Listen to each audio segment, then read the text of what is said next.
Chapitre 7. Cessez de juger, afin de ne pas être jugés. Car c'est avec le jugement dont vous jugez que vous serez jugés. Et c'est avec la mesure dont vous mesurez qu'on mesurera pour vous. Pourquoi donc regardes-tu la paille qui est dans l'œil de ton frère, mais ne considères-tu pas la poutre qui est dans ton œil à toi?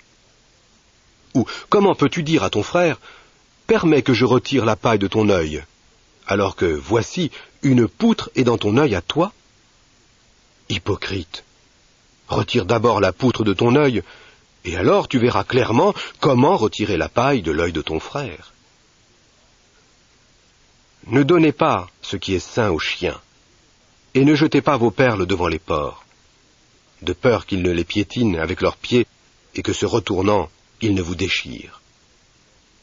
Continuez à demander, et on vous donnera. Continuez à chercher, et vous trouverez.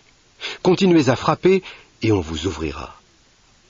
Car tout homme qui demande reçoit, et tout homme qui cherche trouve, et à tout homme qui frappe, on ouvrira. Oui, quel est l'homme d'entre vous à qui son fils demande du pain? Il ne lui remettra pas une pierre, n'est-ce pas? Ou peut-être demandera-t-il un poisson? Il ne lui remettra pas un serpent, n'est-ce pas?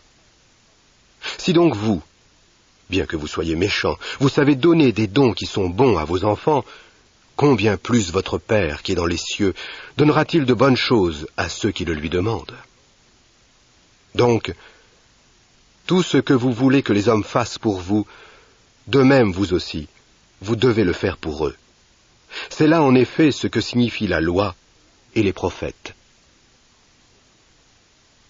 Entrez par la porte étroite, parce que large et spacieuse est la route qui mène à la destruction, et nombreux sont ceux qui entrent par elle.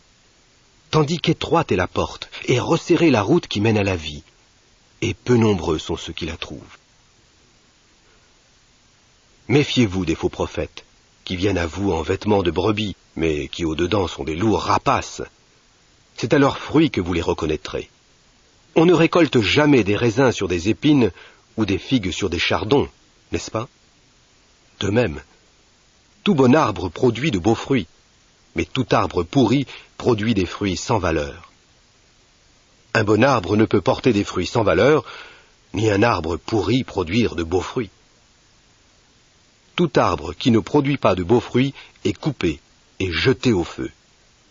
Ainsi donc, c'est à leurs fruits que vous reconnaîtrez ces hommes. Ce ne sont pas tous ceux qui me disent « Seigneur, Seigneur » qui entreront dans le royaume des cieux, mais celui qui fait la volonté de mon Père qui est dans les cieux. Beaucoup me diront ce jour-là « Seigneur, Seigneur, n'est-ce pas en ton nom que nous avons prophétisé? Et en ton nom que nous avons expulsé des démons? Et en ton nom que nous avons accompli de nombreuses œuvres de puissance? » Et à eux pourtant je le confesserai alors. Je ne vous ai jamais connus. Éloignez-vous de moi, vous qui pratiquez l'illégalité. Tout homme donc qui entend mes paroles que voici et les met en pratique sera comparé à un homme avisé qui a bâti sa maison sur le roc.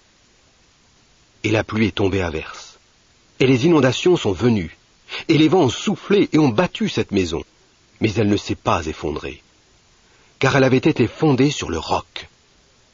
D'autre part, tout homme qui entend mes paroles que voici et ne les met pas en pratique sera comparé à un homme sot, qui a bâti sa maison sur le sable.